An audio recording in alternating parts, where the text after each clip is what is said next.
இந்த டிசீஸ் வந்து எல்லாருக்கும் வர டிசீஸ் தான். ஒரு 60 வயசுக்கு மேல வரவங்களுக்கு எனக்கு வந்து சின்ன வயசுல வந்துருச்சு. என்ன ஏதாவது ஒண்ணு பண்ணுங்க, இல்ல நீங்க போய் விட்டுருங்க, நம்ம கூட ஒரே சண்டை. சரி, அதுக்கப்புறமா கோயம்புத்தூர்ல ஒரு டாக்டர் வந்து சேலஞ்சா எடுத்து பண்றோம். 90% ரிஸ்க், 10% தான் வாய்ப்பு இருக்குன்னாங்க. அடுத்தே இருக்கிறதுக்கு ஏதாவது ரிஸ்காவது எடுத்து பார்ப்போமேன்னு சொல்லிட்டு ஒரே நாள்ல ஒரு 6 சர்ஜரி நடந்துச்சு எனக்கு. ஒரு சர்ஜரிக்கு அப்புறம் நான் எந்திரிச்சு அம்மா இனி ரெஸ்ட் கொடுக்கலான்னும் போது அம்மா வந்து இறந்துட்டாங்க. யாரு இருந்தாலும் இல்லாட்டி அம்மா இருந்தா போதுன்ற மாதிரி இருந்தேன்.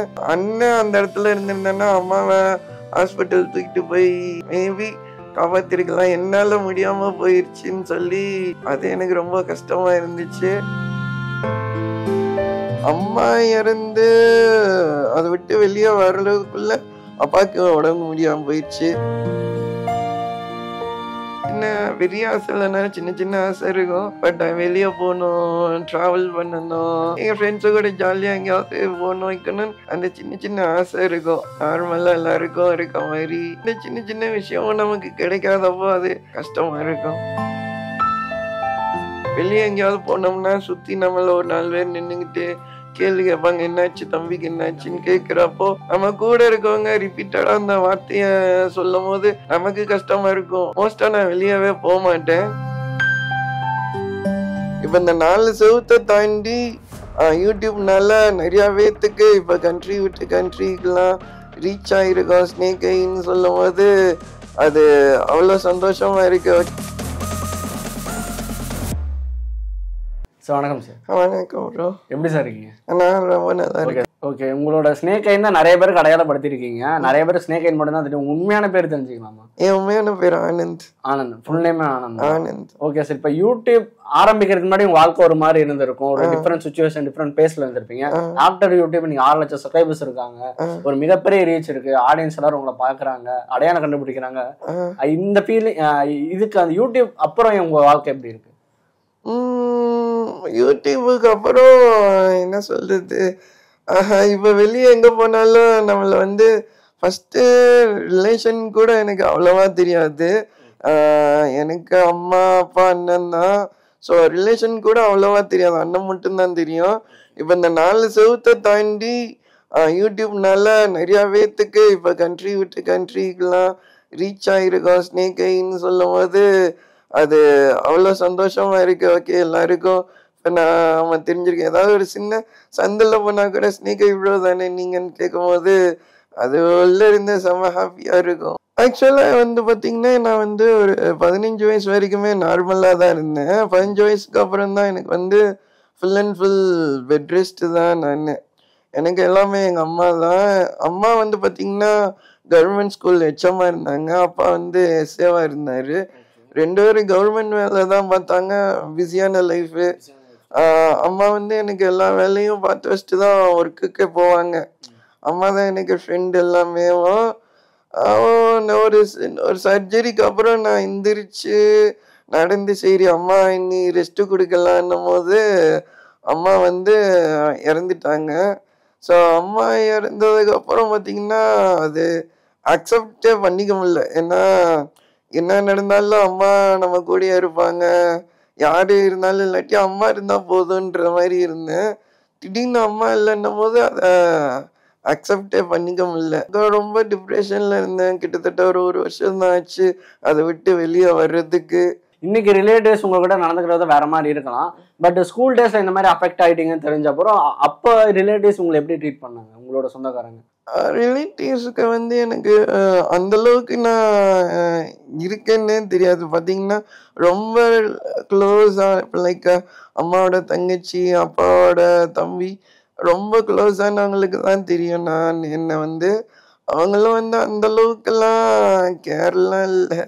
ஸோ அம்மா அப்பா அண்ணன் 3 பேர் தான். எனக்கு பாட்டி இருந்தாங்க. அம்மாவுக்கு அப்புறம் என்னை அதிகமாக பார்த்துக்கிட்டது பாட்டி தான்.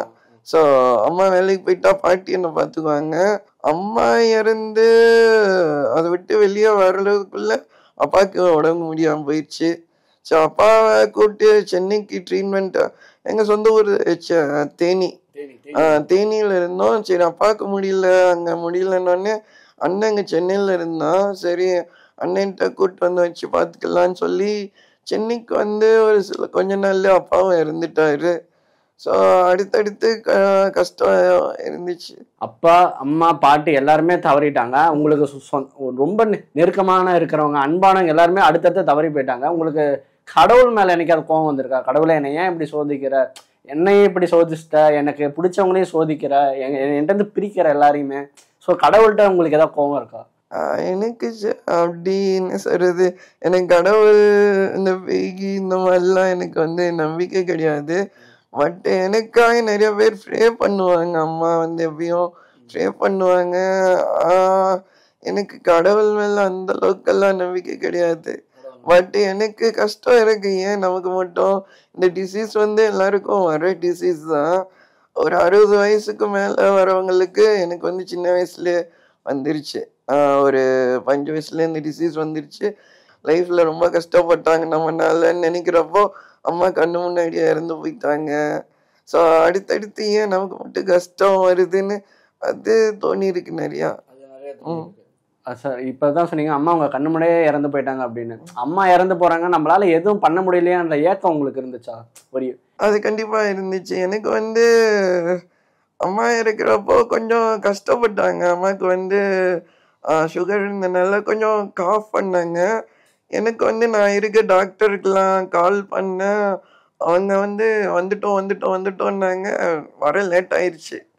ஸோ அண்ணன் அந்த இடத்துல இருந்திருந்தேன்னா அம்மாவை ஹாஸ்பிட்டல் தூக்கிட்டு போய் மேபி காப்பாற்றிருக்கலாம். என்னால் முடியாமல் போயிடுச்சின்னு சொல்லி அது எனக்கு ரொம்ப கஷ்டமாக இருந்துச்சு. ஸோ அதெல்லாம் தாண்டி வர்றதுக்கு எனக்கு ரொம்ப டைம் ஆயிடுச்சு. அண்ணனை பற்றி சொல்லுங்க, அவர் என்ன பண்ணுறாரு? எனக்கு வந்து அண்ணன் மட்டும்தான் இருக்கான். அண்ணன் தான் என்னை வந்து இப்போ எல்லாரும் அப்புறம் அண்ணன் தான் என்னை ரொம்ப கேர் பண்ணிக்கிறது. அண்ணன் தான் இப்போ எனக்கு எதா இருந்தாலும் பார்த்துக்கிறது வச்சுக்கிறது. அண்ணன் வந்து இப்போ ஃபாரின் போயிட்டான். அண்ணன் வந்து இப்போ லண்டனில் இருக்கான். இப்போ நான் மட்டும்தான் இங்கே இருக்கேன். சரி எதா இருந்தாலும் எனக்கு ஏதாவது தேவைப்பட்டுச்சுன்னா அண்ணன் அங்கிருந்து அனுப்பிச்சிடுவான். பண உதவிகள் அந்த மாதிரி உதவிகள்லாம் அதெல்லாம் அண்ணன் பார்த்துக்குவான். ஓகே சார், உங்க ஃப்ரெண்ட்ஸ் பத்தி சொல்லுங்க. உங்களுக்கு எத்தனை ஃப்ரெண்ட்ஸ் இருக்காங்க? உங்களோட க்ளோஸ் ஃப்ரெண்ட் பேர் என்ன? ஃப்ரெண்ட்ஸுன்னு எனக்கு சின்ன வயசுல இருந்து இல்லை. இப்போ யூடியூப்ல இருந்து பார்த்தீங்கன்னா கொஞ்சம் பேர் இருக்காங்க. செந்தில், கனி வீடியோஸ் எல்லாம் பார்த்துருப்பீங்க. கலாநிதி, அஞ்சித்து இந்த மாதிரி கொஞ்சம் பேர் இருக்காங்க. ஸோ எனக்கு வீடியோஸு எதுனாலும் அவங்க உடனே வந்து யூடியூபுக்கு அப்புறம் நிறைய ஃப்ரெண்ட்ஸ் எல்லாம் கொஞ்சம் கிடைச்சாங்க. ஓ, அது மூலமா தான் உங்களுக்கு ஃப்ரெண்ட்ஸ்? ஆமா. அவங்க என்னைக்காவது ஃபோன் பண்ணுவாங்களா? ஃபோன் பண்ணி பேசுவாங்களா? அவங்க டெய்லி பேசிட்டு தான் இருக்காங்க. டெய்லியும் பேசிட்டு தான் இருப்பாங்க. ஓகே சார், இதுக்கு ட்ரீட்மெண்ட் ஏதாவது பார்த்தீங்களா? டாக்டர்ஸ் என்னதான் சொன்னாங்க? ஆக்சுவலாக எனக்கு வந்து இதுக்கு ட்ரீட்மெண்ட் கிடையாது. ஃபிசியோதெரபி மட்டும்தான் ட்ரீட்மெண்ட்டுன்னாங்க. அதுக்குள்ளே எனக்கு வந்து 5 வயசுல இந்த டிசீஸ் வந்துச்சு. அப்போ என்ன இதுன்னு கண்டுபிடிக்கிறதுக்குள்ளேயே எனக்கு வந்து கொஞ்சம் கொஞ்சமாக ஸ்டிஃபாக ஆரம்பிச்சிருச்சு. அதுக்கப்புறம் பார்த்தீங்கன்னா 15 வயசில் வந்து அந்த டிசீஸ் வந்து ரொம்ப இதாகிருச்சு. எல்லா ஜாயிண்ட்டும் ஸ்டிஃப் ஆயிடுச்சு. ஒன்றும் செய்ய முடியாது. எல்லா டாக்டரும் வந்து ரொம்ப ரூடாக பேசுவாங்க அம்மாட்ட. ஏன் என்ன இவனை வச்சிருக்க, ஏன் இவனை பார்த்துக்கிறீங்கன்ற மாதிரி. பட் அம்மா மட்டும்தான் அடமெண்டா இல்லை இவனை எப்படியாவது குணப்படுத்தி நான் பார்த்துக்குவேன்னு இருந்தாங்க. ஒரு ஸ்டேஜுக்கு அப்புறம் அண்ணனுக்கு வந்து பொண்ணு பார்த்தாங்க. சரி புதுசாக வீட்டுக்கு ஒருத்தவங்க வராங்க, அவங்க முன்னாடி நம்ம படுத்துக்கிட்டு பெட்ரினல் பண்ணிக்கிட்டு இருக்க முடியாதுன்னு சொல்லிட்டு என்னை ஏதாவது ஒன்று பண்ணுங்க, இல்லை நீங்கள் போய் விட்டுருங்க, நம்ம கூட ஒரே சண்டை. சரி அதுக்கப்புறமா கோயம்புத்தூரில் ஒரு டாக்டர் வந்து கங்கா ஹாஸ்பிட்டலில் வந்து எங்களுக்கு சஜஸ்ட் பண்ணாங்க. அவங்க தான் சரி நாங்கள் இது ஒரு சேலஞ்சாக எடுத்து பண்ணுறோம், 90% ரிஸ்க்கு 10% தான் வாய்ப்பு இருக்குன்னாங்க. சரி சும்மா அடுத்தே இருக்கிறதுக்கு ஏதாவது ரிஸ்க்காவது எடுத்து பார்ப்போமேன்னு சொல்லிட்டு ஒரே நாளில் ஒரு 6 சர்ஜரி நடந்துச்சு எனக்கு. ஸோ அந்த நிறையா ரீப்ளேஸ்மெண்ட், நீ ரீப்ளேஸ்மெண்ட்லாம் பண்ணாங்க. அதுக்கப்புறம் எந்திரிச்சு கொஞ்சம் கொஞ்சமாக என் வேலையை நான் பார்க்க ஆரம்பித்தேன். இதுக்கப்புறம் ட்ரீட்மெண்ட்டு கிடையாது. இதுக்கப்புறம் ட்ரீட்மெண்ட் கிடையாது. நான் இருக்கிறத ஸ்டிஃபாக விடாம நான் பார்த்துக்கணும், ஆக்டிவா இருக்கணும். இப்போ எதாவது ட்ரீட்மெண்ட் போயிட்டு இருக்கா உங்களுக்கு? இப்போதைக்கு எந்த ட்ரீட்மெண்ட் நீங்க ஃப்ரீயா தான் யூடியூப்ல கேமிங்லாம் பண்ணிருக்கீங்க, நிறைய பேர் ஸ்டார்ஸ் உங்களை அப்ரிஷியேட் பண்ணியிருப்பாங்க. அப்படி உங்களுக்கு வந்த அப்ரிஷியேஷன், பெஸ்ட் அப்ரிஷியேஷன் என்ன சொல்லுவீங்க? எனக்கு மாக்காப்பா ப்ரோ, புகழ் ப்ரோலாம் ரொம்ப பாராட்டியிருக்காங்க. ஸோ அவங்க கூட எல்லாம் நான் நிறையா விளாண்டுருக்கேன். இர்ஃபான் ப்ரோ கூட விளாண்டுருக்கேன், எல்லாருக்கூடயும் விளாண்டுருக்கேன். எல்லாரும் பாராட்டியிருக்காங்க. ஸோ நான் ஃபஸ்ட்டு அந்த அம்மா இறந்ததை மறக்கிறதுக்கு தான் சரி நம்ம ஏதாவது மைண்டை வந்து டைவர்ட் பண்ணணுன்றதுக்காக கேம்குள்ளே வந்தேன். கேம்குள்ளே வந்தப்போ தான் ஒருத்தர் வந்து சஜஸ்ட் பண்ணாரு, நீங்கள் நல்லா விளாட்றீங்க, நீங்க ஏன் கேம் விளையாடக்கூடாது, யூடியூப் ஸ்டார்ட் பண்ணக்கூடாதுன்னு சொல்லும் போது அப்படி ஆரம்பிச்சதுதான் யூடியூப். ஃபர்ஸ்ட் ஆரம்பிச்சோம். அது அங்க தேனியில வந்து எங்களுக்கு இன்டர்நெட் அந்த அளவுக்கு வசதி இல்லை. அப்ப ஜியோ மட்டும்தான் இருந்துச்சுன்றனால எனக்கு யூடியூப்ல அந்த அளவுக்கு இன்ட்ரெஸ்ட் இல்லை. ஸோ இங்க சென்னைக்கு வந்ததுக்கு அப்புறம் இந்த 2 இயர்ல தான் ஒரு ப்ராப்பர் ஸ்ட்ரீமர் யூடியூபரா மாறினது. Okay sir. இப்போ பொதுவா உங்களுக்கு கேமிங்ல எந்த மாதிரி கேம்ஸ்லாம் உங்களுக்கு ரொம்ப பிடிக்கும்? இப்போ கார் ரேஸ் பிடிக்குமா, இல்லை ஷூட்டிங் கேம்ஸ் பிடிக்குமா? எனக்கு shooting game, first person game மோஸ்டா பிடிக்கும். ஸோ எனக்கு என்ன கேம் பிடிக்குன்றத விட வியூவர் யூடியூப், எனக்கு யூடியூப் தான் லைஃப்ன்ற மாதிரி வந்துருச்சு. ஸோ இப்போ வியூவர்ஸ்க்கு என்ன கேம் பிடிக்கும், அவங்களுக்கு என்ன வேணும்ன்றது தான் நான் கொடுக்க முடியும். சார் நீங்க நிறைய ஸ்டார்ஸ் கூட சேர்ந்து கேம்ஸ் ஏதாவது பண்ணியிருக்கீங்களா, விளையாடிக்கிறீங்களா? சப்போஸ் உங்க ஸ்ட்ரீம்ல ஒரு செலிபிரிட்டி வந்து ஜாயின் பண்ணியிருப்பாரு, அந்த மாதிரி ஏதாவது ஸ்டார் இருக்காங்களா? மாக்காப்பா ப்ரோ விளாண்டுருக்காரு, புகழ் ப்ரோ விளாண்டுருக்காரு, இர்ஃபான் ப்ரோ இர்ஃபான் யூ அவரு விளாண்டுருக்காரு, நான் நல்லா விளாடுறேன்னு பேசியிருக்காரு. மாக்காப்பா ப்ரோ இன்னுமே பேசுவாரு, நல்லா ஒரு க்ளோஸ் ஃப்ரெண்டு மாதிரி நல்லா பேசுவாரு. இப்ப ஆரம்ப காலகட்டத்தில இருந்து பார்த்துருப்போம், இப்ப பிரபலமான யூடியூபரா இருக்கீங்க. ஸ்டார்டிங்ல உங்களை கேமிங்லாம் ஆரம்பிக்கும் போது உங்களை காயப்படுத்தி நிறைய சொல்லியிருப்பாங்க, அந்த மாதிரி ஏதாவது சொல்லியிருக்காங்களா? அதில் நெகட்டிவ் கமெண்ட்ஸ் நிறையாவே வரும். அது வந்து ஒரு நாளைக்கு ஒரு 1000 பேர் பாராட்டினா ஒரு 100 பேராவது திட்ட தான் செய்வாங்க. நெகட்டிவ் கமெண்ட்லாம் மோஸ்ட்டாக அவாய்ட் பண்ணிடுவேன். முடிஞ்ச வரைக்கும் நெகட்டிவ் கமெண்ட்டையும் எப்படி நம்ம ஃப்ரெண்ட்ஸ் ஆகுறதுன்னு தான் பார்க்கறது. ஓ, நம்மள யாரு தப்பா பேசுறாங்க ஃப்ரெண்டாக யாரா இருந்தாலும் சரி, அவங்க ஏதோ புரியாம பேசுறாங்க, நம்ம லைஃப்ல நிறைய பார்த்தாச்சு. அவங்க சொல்ற வார்த்தையினால என்ன கஷ்டப்படுத்தணும் நினைப்பாங்க. அது எனக்கு அந்த அளவுக்குலாம் கஷ்டமா இருக்காது. ஸோ முடிஞ்ச வரைக்கும் அவங்களையும் ஃப்ரெண்ட் ஆக்கிக்கலாம் தான் பார்ப்பேன். ஆக்சுவலா இது ரொம்ப நல்ல ஐடியா இல்ல, நம்ம யாரை தப்பா பேசுறாங்களோ அவங்க ஃப்ரெண்ட் ஆக்கிக்கலாம், ரொம்ப நல்ல ஐடியா, எல்லாருமே ஃபாலோ பண்ணலாம். ஆமா, மோஸ்ட் அந்த மாதிரி தான் பார்ப்போம். முடியாத பட்சத்துல சரியா அவ்வளோதான்ட்டு விட்டு அவாய்ட் பண்ணிடுறது, ஆல்ரெடி விட்டுடுவீங்க. Okay sir. இப்போ நார்மல் பீப்புள் பண்ற விஷயங்கள், சாதாரண மக்கள் ஒரு விஷயத்தை ஈஸியா பண்ணிடுவாங்க, பட் சில ஸ்பெஷல் பர்சனுக்கு அது ரொம்ப கஷ்டமா இருக்கும். அப்படி உங்களுக்கு கஷ்டமா இருக்கிற விஷயம் என்ன? ஒரு சாதாரண விஷயம் கூட உங்களுக்கு கஷ்டமா இருக்குன்னா? சாதாரண விஷயம்னா லைக் எனக்கும் சின்ன சின்ன பெரிய ஆசை இல்லைன்னா சின்ன சின்ன ஆசை இருக்கும். பட் வெளியே போகணும், ட்ராவல் பண்ணணும், எங்கள் ஃப்ரெண்ட்ஸு கூட ஜாலியாக எங்கேயாவது போகணும் வைக்கணும்னு நிறைய ஆசை. பெரிய ஆசை இல்லைனால அந்த சின்ன சின்ன ஆசை இருக்கும், நார்மலாக எல்லாருக்கும் இருக்க மாதிரி. ஸோ அந்த சின்ன சின்ன விஷயம் நமக்கு கிடைக்காதப்போ அது கஷ்டமா இருக்கும். Okay sir. உங்களுக்கு ஆம்பிஷன் எதாவது இருக்கா? என்னோட வாழ்க்கையோட ஆம்பிஷனே தான், இதை நோக்கி தான் நான் போயிட்டு இருக்கேன். எனக்கு வந்து 3 ஆசை இருந்துச்சு. ஒன்று வந்து கடல் பீச்சில் போய் அந்த அலையில காலில் பார்க்கணும், அந்த மாதிரி ஆசை இருந்துச்சு. அது ஒன்று முடிஞ்சிருச்சு, இப்போ தான் ரீசெண்டாக போனோம்.